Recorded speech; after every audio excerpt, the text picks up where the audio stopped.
Welcome to Get Rich, the podcast that helps you do just that. Get rich and stay rich. Hey, I'm Molly Benjamin. I'm the founder of Ladies Finance Club, one of Australia's largest financial education platforms for women. But before I started helping thousands of women take control with their money, I was a hot financial mess when it came to my own finances. And not the fun kind of hot, more like crying in a supermarket wondering where all my money went kind of hot. But here's the thing, if I can go from financial mess to owning a share portfolio, investing in property and building wealth, then you can too. My mission is simple, to make women rich. Because when we have financial freedom, we have choices, confidence, and control over our future. Every week on Get Rich, I sit down with some of the best experts in the industry to break down how we can all start investing, growing our money, and creating long-term financial security without the jargon, boring bits, or overwhelm. Because when women get rich, we don't just change our lives, we change the world.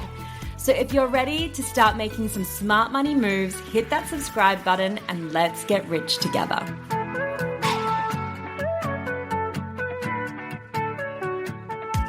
Welcome to another episode of Get Rich, the podcast that helps you do just that. Get rich and stay rich. I'm your host, Molly Benjamin. Now, I gotta be honest with you. Before I had this conversation, I had no idea how solar actually worked. But after chatting with Leigh Storr, CEO of Resinc, who were just crowned Installer of the Year by the Smart Energy Council, I walked away thinking, if you're a property owner in Australia, solar should be an absolute no-brainer. So in this episode, we break down how solar actually works, what batteries do, the kind of real savings people are seeing, and also like what's the actual cost of solar, plus how to access government rebates, green loans, and the benefits as a rent investor. So whether you're starting from scratch with your knowledge like I was, or you're a bit solar curious, this episode will give you a really solid understanding of how solar works and why it might be a really smart investment for your home. So have a listen and let me know what you think. You can jump into our Facebook group, Ladies Finance Club Money Chat, or DM us over at Ladies Finance Club on Instagram, on the gram. We'd love to hear your thoughts. I hope you enjoy this episode. So thank you, Leigh. Welcome to Get Rich. Thank you for having me, Molly. Happy to be on. Okay, I'm not going to lie. When it comes to solar, I just don't really understand how it works. Like, I mean, I get that, we have sunshine and then it creates energy, but that is literally probably the height of my knowledge. So we are starting from a very kind of basic level here. So I thought to kick things off, because I'm so keen to find out the costs and the savings and if it's worth it and all the things we need to know. But can you just really explain to me how solar panels work and what they actually do for our home and our bills? Great. Really good question to start off with. And solar, we like to say solar is simple. Install solar, save money. There's no moving parts. It's very simple and it's all done for you. In essence, solar panels capture sunlight falling directly on your roof or on a ground mount system. All energy comes from the sun, ultimately, even fossil fuels. That's sunshine that fell millions of years ago, potentially. So rather than waiting millions of years, digging it up as fossil fuels as coal and burning it for energy, is we capture it directly falling from the sun and at the point of sight. So if you've got rooftop panels on your house, then it means you're capturing the sunshine falling on top of your roof and able to turn that into electricity to power your home and avoid paying for expensive electricity costs. Okay, so that is all sounding really good. Can any house put solar on or any property put solar on? Yeah, majority of homes are a really good fit for solar. It does come down to roof orientation a little bit. It comes down to factors such as shading. Obviously, if you live in an apartment complex, you don't have access to the roof or permission. But for most houses, I'd say 9 out of 10 homes in Australia are installable and great fit for solar. If you've got roof space, we call that solar real estate. And if you're paying a bill under that roof space, ideal fit. As far as the sun goes, do you still make energy even when it's not super sunny? Solar works on solar irradiation. So even when there's cloud cover, there will be solar coming through those clouds. So it's like radiation, or solar radiation. So if you're out sunbaking on a hot day and there's clouds over, you get pretty sunburned from the solar radiation coming through, and your solar panels will work exactly the same way. Okay, great. So I've got my house, I've got my roof, I've got my solar panels, and then there's a special system, I'm assuming, where it takes that energy and then puts it into the home. As far as like, and I don't even know if this question makes sense, but like, if it's a really sunny day, will that power your home for like a day, 2 days, a week? It depends on whether you have batteries or not as to whether you can take that power from the daytime and use it in the evening. Generally, anything that you don't use from the solar system will feed back to the grid, and you'll get paid credits for that from the energy retailer, which is nice to have the shoe on the other foot for a change. But yeah, generally your sunshine for that day powers the home for that day. If you do have batteries, you can store it and use it overnight, potentially into the next day. And you want to ideally right-size the solar system based on the roof space that you've got available and how much your electricity costs and usage are in the household. Okay, so if my solar makes enough, I can send it back to the grid and the grid will, and I guess those who don't know, the grid is where all, just like our normal system? Yeah, correct. So the grid, the large-scale solar plants and the large-scale coal generators and all the poles and wires that come through the house and provide everyone with power. You're absolutely right. Anything that you don't use will generally be allowed to be fed back to the grid, and your energy retailer will pay you what's called feed-in credits for that, which help offset your nighttime usage and help offset your supply to property costs. So if you've got a large enough system that's providing more power than what you need during the day and feeding some excess back to the grid, there are chances that you can completely eliminate your power bill through that method, and sometimes even credits. Oh, that makes sense. Because I know when I did a call out to see if people use solar, some people were like, yeah, I get paid for my solar. And I was like, how does that work? But that would be what she's talking about. Yeah, correct. And those rates for feeding credits back to the grid, they have reduced a little bit over the last couple of years, and they're roughly peaked to what you call the wholesale energy rate.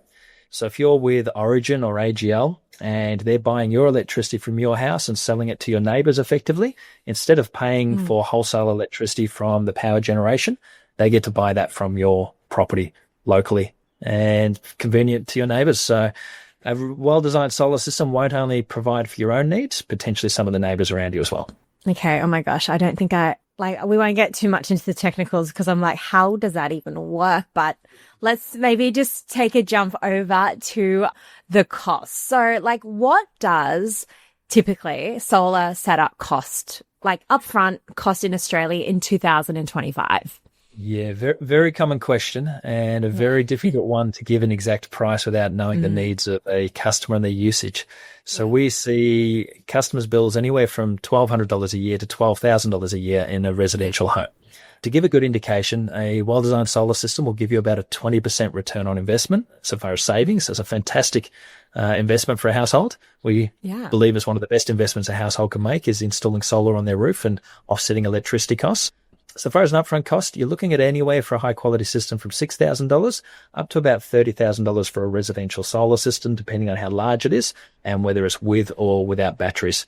If you're a really high user, that system cost may go up higher, but for example, a customer that we recently installed and offset a $12,000 a year bill, their system with batteries was about $50,000. So they're getting a great return on investment, close to about 25% return on investment.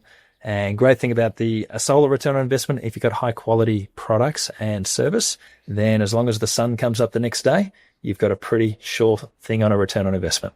Yeah. So for that customer you just said, how long would it take them then to pay for that solar to kind of pay itself off? Yeah, if that customer is about a 4-year break even. 4 even break even. And then they don't pay electricity bills really for the rest. Like how long do the systems last for? So with batteries, these days, batteries have a 10 to 12 year warranty period and an expected lifespan of about 15 years. And your solar panels have a 25-year warranty period and an expected lifespan up to 40 years. So the latest solar panels are rated to still be producing about 89% of day one power in 25 years' time. So only 11% drop in output. Wow. So over a period of 20 years, you're going to be massively in credit. Yeah. So if you're looking at a simple way of looking at return, assuming a slight increase in power bills across the years, is you're looking at about a 10x return over 25 years for your investment into solar as to what you'll save over 25 years, factoring in increasing cost of power. We always look at the real cost of power for customers. Is a lot of people know how much they're paying per month or per quarter, usually too much. But they haven't stopped to think about what their cost is over a long period of time. And I saw a fantastic post you put up recently, Molly, comparing someone with solar and someone without solar over 10 years. Yeah. So if someone's paying the average household bill about $2,400 a year, is that's likely going to be, including the average cost of power increases, about $35,000 of power expense over 10 years. Now, if you're like me, you only get to pay for your power bills after you've already paid tax on your income. So you've got to earn about $50,000 just to keep the lights on and pay your power bills. So a lot of people look at solar and they think they can't afford it, but they haven't stopped to think they're already on a payment plan with their energy retailer. Is they're paying off their infrastructure and putting profits into their pocket. Now, a great thing about solar is that 10-year cost, you'll be able to significantly reduce or completely eliminate that cost for a fraction of that amount. And over 25 years is the question is not can you afford to go solar, it's can you afford not to go solar? Because that same average power bill over 25 years will be about $100,000 worth of electricity costs. And that's money that you can... $100,000 of electricity costs. Wow. Yeah, over 25 years. That's the inverse or the negative effective compound rate increases is when it's money that you're spending rather than money that you're earning. And that's based on sort of a 4% per year increase, and prices have been going up a lot higher than that. Wow. And we always say to people, the easiest way to make money is to save it. So imagine what you could do with that 100K, imagine what that would be invested in the share market over 25 years. That's a huge amount. Just put back into the mortgage. Straight back into the mortgage. Pay it off years earlier. Correct. And all that interest saved. Wow. Okay. I didn't realize the savings would be that much. Like, I knew there'd be a lot, but that is crazy. And I'll also pop in the link into the show notes of the Instagram post Lee's referring to, because that was actually with real figures. So that was one of our LFC members who wrote to me to tell me about her savings on solar. So those figures are actually real. And with the government rebates, I'm always seeing ads on Instagram and social media just around there's this government grant available, all these different incentives. What's the deal with those and how do you claim them? So you get incentives for solar and also for batteries. The federal government's just announced a fantastic battery rebate starting 1st of July, and that will offset about 30 to 35% of the cost of a battery to install. There's also a solar panel rebate, which offsets about the same 25-30% of a solar system install. So when you look at that, those rebates combined allows you to add value to your house and reduce your power bills, partly funded by government initiatives. So it's fantastic that that exists. It allows a lot more of us to install solar and take control of those cost of living expenses. And we're seeing a lot of rent vestors. I'm a rent vestor, so I live in an apartment, but I have a property up in Toowoomba in Queensland. Is that worth as a landlord getting solar on the property? Does it increase the amount? I mean, I don't know if you know the answer to this, but from what you've seen, does it increase the amount you can either rent it out for because they're going to be making savings, or it's more just it's the right thing to makes your property more exciting for a tenant because they know they're going to save on their power bills? Yes, there's a few different benefits there as a rent vestor or an investor to have property on solar on your property. Yeah. Number one, of course, is reducing power bills and adding value. You've got a depreciatable asset that you can claim on tax there as well. Now, it will depend on whether you're paying for your power bills or your tenant's paying for the power bills. If you have no generally the tenants. Yeah, generally the tenants. And if you've got solar on the property, it can be more appealing to rent. It can help retain tenants, and it can also attract a higher rental amount. So fully inclusive of bills, for example, is what you may be able to do as a landlord, differentiates your property at the next rental review and may allow you to charge a little bit more. So, for example, I've got a fully furnished apartment in Brisbane that we rent out, and we charge more because it's fully furnished. And I've got a great example of that property that I mentioned before as a friend's property that was paying $12,000 a year power bills. That's actually a tenanted property, and it's the tenant paying $12,000 a year. Now, this is a beautiful property that the rent is $3,500 per week. And during the recent Cyclone Alfred, southeast Queensland, northern New South Wales, it cut power to that property for 13 days. And under New South Wales tenancy law they had to forego rent after 48 hours until the power was restored. So they lost 11 days of rent at about $500 a day. So $5,500 worth of lost rent because the power went out. They've installed a fantastic system with batteries that'll offset the tenant's bill and help retain that tenant going forward as well. Wow. Okay. And as a rent vestor, can you also get access to these government rebates and incentives? Absolutely. So it's attached to the property rather than the individual. Yeah. Okay. So Yeah. every property that is in Australia is effectively eligible as long as you're able to install it and it meets eligibility criteria. It hasn't already had those rebates claimed. Fantastic. And Leigh, I believe a congratulations is in order because you guys just won a Smart Energy Australia Award. Yes, thanks, Molly. That was the Smart Energy Council Installer of the Year Award. So of over 4,000 solar installers in Australia, we won the 2025 Installer of the Year. So obviously you guys are great, but there are companies out there, or there have been in the past, that were kind of doing the dodgy, like we've seen like the Today Tonight shows where they're like kind of find these guys who are just selling kind of snake oil. So how do we know who's like legit and who's not legit? If you look at any industry, every industry has great operators and bad operators. Unfortunately, when you've got an industry that is fueled by incentives, it'll attract more of them because it's easier to sell a product. So one of the best ways to differentiate between a good company and a great company or a bad company altogether is looking at reviews, looking at reviews over time, the quality of the reviews, looking at reviews, whether they're just recent because the company was cheap and fast, or whether they're customers that have been a customer for several years and are leaving proactive reviews. So that's a good way. Yep. There's a lot of companies that also know how to play the review game and they're low operators but high volume. So they have a lot of 5-star reviews. But if you filter on their reviews for the lowest reviews, you'll often see they got 10, 15, 20% 1-star reviews. And they're the reviews that are coming in when a system has failed and there's no aftermarket service. And where the customer thought they were saving a few $1,000s up front by going cheap, it's costing them thousands in rectification and then replacement of a system. And unfortunately, we see it a lot in this industry. One of the, downsides or dark sides of the solar industry, as one of the high quality providers, about 20% of the systems that we install, we're replacing an older, failed, properly installed solar system where a customer's bought cheap and unfortunately they're buying twice. So, okay. And I think you've mentioned it before. You guys aren't the cheapest, but you're the highest quality. And I think when you're looking at solar, you don't want the cheapest. Correct. And we look at that as real value is results. It's not price. So oftentimes we've all made this mistake. We've bought on price and we got poor value because the product failed, service wasn't there, and it wasn't what we're expecting. So we go over and above for our customers in every instance. That's why we're the highest rated and most awarded solar company in Australia. And that's for predominantly our aftermarket service and the results that we get. Customers get what we promise and we're there for them well beyond installation. And in fact, we've got the only proactive customer service team we know of in the industry, where each year for our customers, we're dropping back, saying hello, having a cup of tea, running through their electricity bills, running through their online monitoring, and seeing how else we can help that customer save even more around their household in relation to solar and electricity.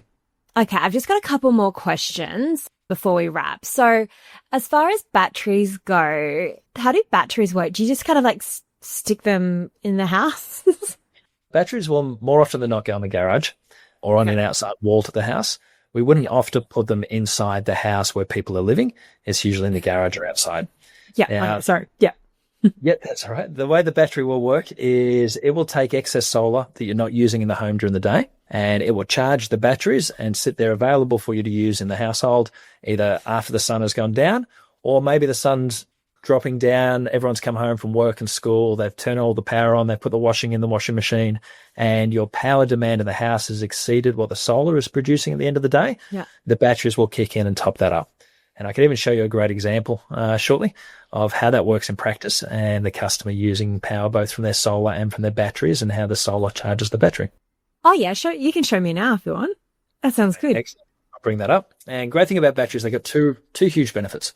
One is they help save you money. So with the government rebate coming into place, they've got a great return on investment now as well. And then secondly is if you've got a well-designed battery system, during a blackout, you've still got power in the household. Yeah. So at least for all of your essential services and possibly the whole. Yeah. And just if people aren't 100% sure what you mean by rebate, so the government will give you that money back? It'll actually come as a discount on the system. So as a solar installer, we facilitate all of that for you. Customers aren't expected to trade renewable energy certificates. We give it's a little bit complex, but all of that's done in the background and done for a customer. So it's given as a discount off the total system. So for example, if a system is $10,000 and there's $3,500 of rebates, the customer price would be $6,500. Okay, cool.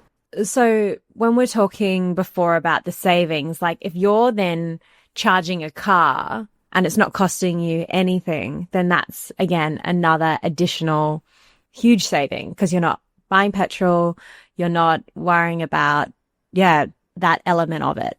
I didn't think of that.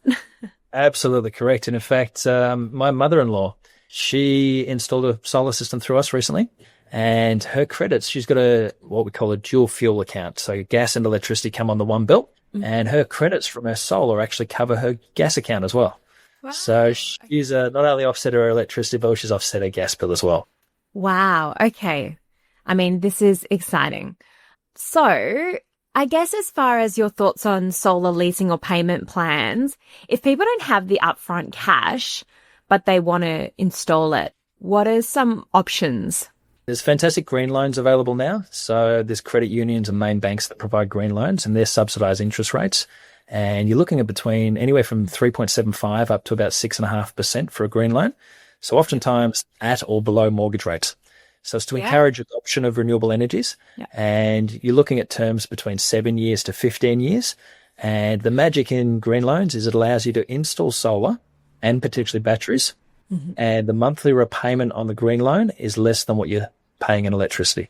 So, for example, if your bill's $200 a month and we could install a solar system that eliminates or significantly reduces that power bill, and it only costs you $150 a month on a green loan, then not only have you been able to put it on your roof, no upfront cost, the savings cover the repayments. Once that green loan's paid off, is you got free power thereafter. So that's why solar is a lot more affordable than people think. A lot of people have forgone installing solar because they thought they couldn't afford it. They've seen the upfront cost and they thought, we haven't got that, or they're saving for a holiday, or they're saving for a new kitchen, or for a deposit on their rent vesting property.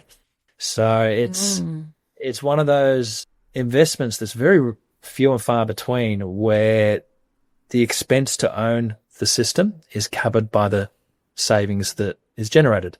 So when you buy a motor vehicle, is as soon as you drive that car off the lot, is it depreciates in value. It costs money to fill up. It costs money to insure and money to maintain. A solar system is almost maintenance free. You should clean the panels when they need it every year or two.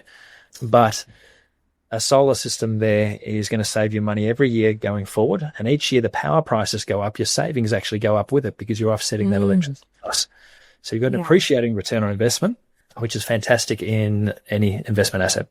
Wow, this is so good. And I mean, you just mentioned like you might need to clean them occasionally. Are there any other costs involved? So if you're looking at maintenance over 25 years, you should factor in a replacement of an inverter, which is one of the components. So you've got the solar panels on the roof. So you may have 20 solar panels and then you've got one inverter. So the inverter is a small part of the total cost of a system and installation. And inverters have a 10-year warranty, expected lifespan of about 15 years. And you might be up for one replacement in the life of a system. Okay, great. And I guess what is a big myth you wish more Aussies understood when it came to solar? One of the big myths is that people can't afford it. If you can afford to pay your power bills, you can afford to install solar. With no upfront. I like that line. If you can afford to pay your power bills, you can afford to install solar. I might borrow that one. And it's almost a situation if you're unable to afford your power bills, then you really should get solar. Now, obviously, that's a different conversation and question. And looking at that, we recently donated a system for a family that were $5,000 behind on their power bills. They've got a young family and they had loss of jobs. We donated a system for them so they can get ahead and stop paying those power bills. But yeah, certainly if with cost of living increases, is everything's gone up in the last number of years.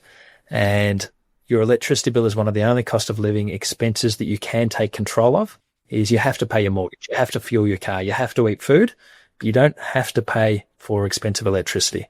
So we've seen increases. I saw a bill the other day that their electricity rate over the last 3 or 4 years has gone up 30%, but they'd also lost a 25% pay on time discount. So the net increase is about 60% on their power bills that they've gone up.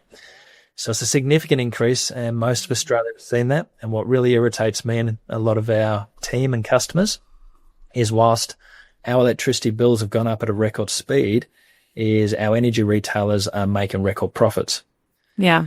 And we're digging up coal and gas and sending that offshore, and other countries convert burn that in their power facilities and sell it to their customers at less than half the price of what we're paying in Australia. And I'm fortunate enough to live in a beautiful spot in Queensland, but unfortunately I can't install solar because we're on an embedded network on an island. And in that place, our electricity rate is less than 15 cents a kilowatt because the embedded network passes it through at the wholesale cost to us. Whereas most consumers are now paying between 30 to 60 cents a kilowatt, and that extra margin has been added on top. So we're seeing Seems so wrong. Yeah, they could do that. Oh.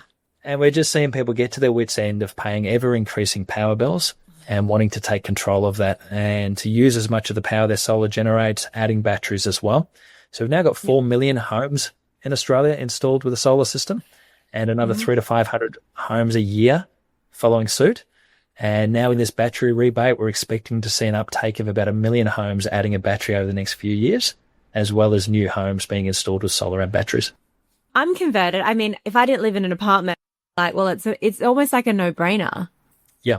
And that's what a lot of customers find. When we take a customer through an education process and speak to them and walk them through and show how it works, that's the conclusion, is this makes so much sense. Why haven't we done it earlier? Or a common question is, does everyone do this? Well, most people do. Obviously, everyone has different priorities and needs. But yeah, considering a long-term investment on your home is one of the best investments that a homeowner can make. So Leigh, if someone's listening to this conversation and they're like, I want to have a serious chat about solar and installing solar, maybe I have a few additional questions, what's the next best step for someone to follow? Fantastic. The next best step is to reach out and one of our team members will happily walk you through it. We do what's called a custom design consultation, where we look at your electricity bills, have a decent chat about what your objectives are, what the future looks like, your current and future needs for electricity, whether you've got young kids that are growing up, whether you've got kids that are leaving the house, whether you've got an electric vehicle or you're planning to get an electric vehicle, whether you've got appliances around the house that you're adding on to, like split system air conditioning, installing a pool. So we look at your needs, take all of that into account when designing a solar system, look at your roof space and look at whether you'd like to explore adding batteries or not. So we allow a 60 to 90 minute design consultation to walk through it, completely understand your needs and provide several options that best suit those. We'd love to help if there's listeners that would like so. We'll have a link in Molly's show notes that you can access and we'll have a great discount for followers of the Ladies Finance Club. Thank you very much.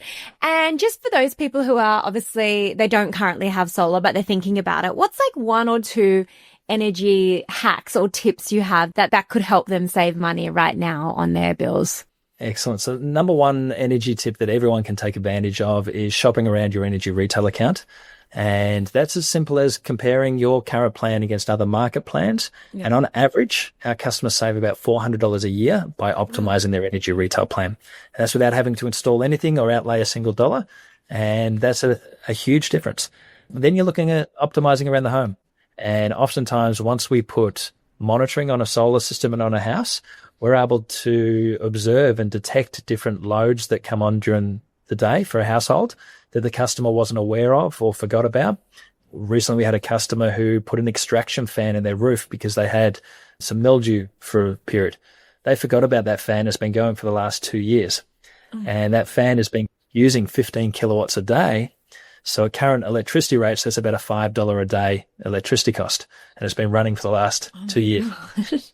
So we also noticed on the same customer's property, because they couldn't understand why they were using so much electricity. Yeah. So once we had monitoring, we could see that their electricity usage spiked when their electric hot water system came on. And then instead of shutting off in 2 to 3 hours once the water was hot, it kept going for a continuous 8 hours. So that was using about 35 kilowatt hours a day instead of what should have been for that size system, a 10 to 12 kilowatt hour draw per day. Wow. So all up, they've saved about 35 kilowatts a day just by education and awareness and taking that time to run through it. Now, with all of our customers after installation, we do a Zoom training session. We call it a momentum session. About 30 days after, we run through a customer's monitoring system, look for any trends that are obvious like that, and in consultation with the customer, talk through that. Look at, you can see when different loads are coming up, like air conditioning oftentimes, and see where you can save money. But two things: awareness of what you're using and when you're using it. And even when the kids are using electricity around the house, And then secondly is optimizing your energy retail account. They're two big hacks that you can significantly reduce your power bill without spending a dollar. And then, of course, to take it right down, installing solar and potentially batteries. Awesome. Well, thank you so much, Leigh. As mentioned, we'll pop all the links where you can get in contact with Leigh and his team. But thank you for joining us. And I learned so much. I have to say, I feel a lot more educated now about solar and how it works. So thank you so much for sharing. Thank you, Molly. It's been a pleasure. And hopefully there's some value there for listeners.